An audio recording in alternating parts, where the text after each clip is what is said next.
Sourdough, you're the second person I've spoke to today that isn't an actual artist. You're the facilitator, the tools, the helping hand that every creative needs. For people that are normally outside of the creative world, they see it as a magic trick. But those that dig deeper can see that it's actually a very complex universe of time management, creativity, getting your voice out. What made you think that you could get in there and sort of conduct the madness for some of these creatives? Yeah, well, my superpower is cheerleading. It's needed, though. That's right. If I believe in you, nobody's going to be more persuasive than me. And artists just want to make art. They don't want to really worry about telling their story. A lot of them maybe are, too humble or too shy or whatever. And I think my superpower is helping them tell their stories better and promoting their work because I'm a fan. So with Not Real Art, when you tried to put together an organization where you could bring people in at different entry points and sort of show people the guiding way, what is your feedback? Like, it doesn't make money. Like, what is your feedback or your return on investment that you feel like job well done? Yeah. Well, listen, I mean, when after our conference in March, for example, because we have a conference, the Not Real Art Conference, we have a grant, the Not Real Art Grant, we have a podcast, the Not Real Art Podcast, so on and so forth. So after our conference in the spring, when people come up to me afterwards and they say, thank you, they say, we needed this, we do this more, don't wait a year to do it again, right? That to me is the metric of success that I need because it's tangible, it's real. When you're giving people something they're hungry for, and at the conference, people are starving for information about how to up their game professionally in terms of their business game. Like, they want to learn about art licensing, they want to learn about art marketing, art branding, they want to learn how to pitch their ideas in Hollywood, they want to learn how to protect their IP. So when we bring in lawyers and agents and experts in those areas and artists get the opportunity to talk to them and speak to them and learn firsthand in the course of a day for $100, like, they're grateful for that. So it was interesting because there's really a lot of hunger. And when I get that positive feedback, it absolutely makes me want to do it again. Yeah, you can see the seeds that you're planting and good things are starting to grow. Speaking of, when you did the Not Real Art Grant. Yes. I know, as somebody who was on the other side of creativity as an actual artist and now working over to the production side of things, when you walk into a room, you didn't make any of the art, but you facilitated. You helped these artists see their vision.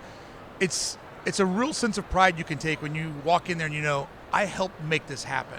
Now, you're not stealing their glory, but you know that you helped make it happen. That is a great feeling above all. 100%. Listen, Not Real Art exists to help artists tell their stories and promote their work. We're here to celebrate and elevate creative culture, right, and the leaders that drive it. So the grant, for example, is how we improve our values. And it's not just about giving people money and letting them go about their business. First of all, our grant is no strings attached. If you fill out our app and our jury of judges selects you as meeting the criteria by which we're looking for a winner, then you're one of those winners. We give you the money, no strings attached. However, we don't just give you the money, we give you a platform. We help you tell your story and promote your work. So what we do is we produce content around you. We have you on our podcast. We interview you on video, so you have content for your marketing and promotion. We also produce an exhibition featuring your work. We just 2 weeks ago had an amazing exhibition. A couple hundred people came. Artwork was sold. For some of our winners, that was their first show ever, and they were so grateful. And so that's good. You got to feel good being in that room. I want to emphasize, you're not taking the credit for it, no. But there's a piece of you in there, so therefore their success shines onto you as your success. Well, exactly, and it was actually funny because during the exhibition a couple weeks ago, I was standing outside most of the night, and somebody comes to me and goes, why are you outside? You're not inside in the gallery. I'm like, it's not my show. It's their show. I'm just out here enjoying the fact that they're inside, getting all the love and the attention. I'm just a facilitator. 5 designer cons ago, Yep. You were walking the floor as an attendee. Yes.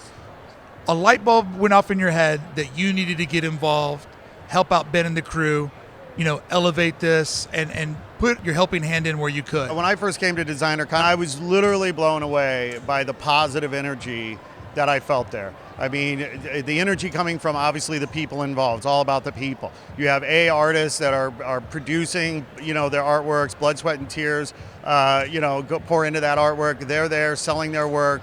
That's positive. Then you have all these fans and attendees who appreciate that work and they want to come and spend their hard-earned money to buy that art. And so it was just the vibe of the place was so amazing. But I also saw opportunities. I saw that they weren't having panels. I saw that they didn't have a party. I saw that they were that there was opportunities to add value. So yeah, I reached out to Ben, the founder, and I said, listen, I'd love to help you co-produce. And we helped them produce their first panels and their first party and so on and so forth. And just adding value. But it's all about the vibe and just trying to build that because you find your tribe, you find your family as a creative professional. And we just want to help celebrate and elevate that. So as an artist, you have tunnel vision. You look at project at hand, task at hand, building your booth, coming here, making a profit to send you off into the holidays with like a good vibe. But as someone such as yourself that comes from the world of advertising and marketing professionally, you see the potential for everything. So when you come through here, how painful is it for you to see all these talented people that can't squeeze out the extra hours to get that next level of marketing and promotion that their businesses could really benefit from? Listen, being a small business is the hardest job in the world.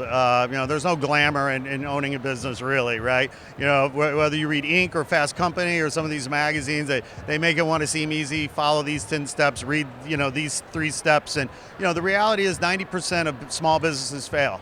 And a lot of times they fail for no fault of the owners. It's not the owner's fault. It's not the artist's fault. It's just hard. It's just hard.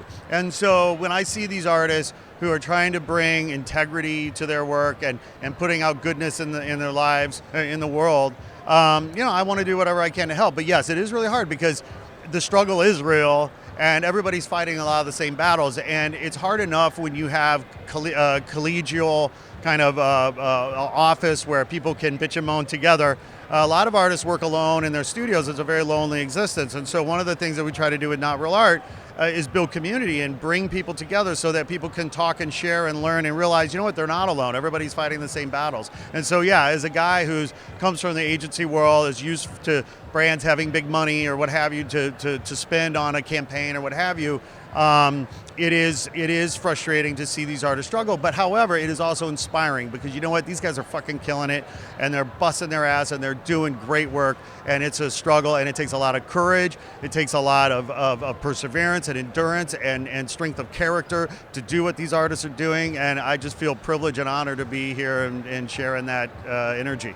So I know in your annual research, you walk the streets of Art Basel in Miami, you go out to the desert for Burning Man, you go to the different Comic-Cons, you have a real gauge of what the public space of art looks like. Out of all of those journeys that you go on, what makes DesignerCon different than the others? Wow, that's a great question. I would say, well, first of all, DesignerCon is focused on what I would call small business artists, right? These are blue collar. Thank you. Blue collar artists, working class artists. They do everything. They don't have a gallery behind them. They don't have a big patron behind them necessarily. They are literally soup to nuts, doing all the work. And so I think that comes through in the energy. Plus, this is a family-oriented show. I mean, you go to Art Basel, Miami, it's quite hoity-toity. I'm not saying a whole lot of families and kids there having fun. The DesignerCon is fun. It's fun for the whole family, and I think that's one of the things that makes DesignerCon unique. And by the way, a lot of these artists do go to Burning Man. A lot of these artists do go to Art Basel. So there's that overlap as well, and there are worlds within worlds and a lot of connection. I mean, you and I were chatting earlier about how your podcast, Adventures in Design, Thank you. Yeah, you talk to a lot of these artists and how these worlds overlap that they may not even realize, but somebody like you who sort of sits at the intersection can really appreciate the interconnectedness of the world that we're living in. Yeah, the internet has brought a lot of people together, but it's also created subgenres of the main genres, so you can feel very alone and isolated. I do love the family picnic vibe of DesignerCon and being right on the edge of the holidays. Yeah. It is a sort of a nice wind down for the year, Thanksgiving's a few days away. Everybody's kind of got that vibe. I do feel bad for our out-of-town artists, though, that fly back home possibly at the worst time of the year. Oh, I get brutal. But for us LA folks, it's fantastic. Final question for you today. Sure. All this gets packed up. You walk out of the convention center at the end of Sunday. What makes you feel like it was all worth it?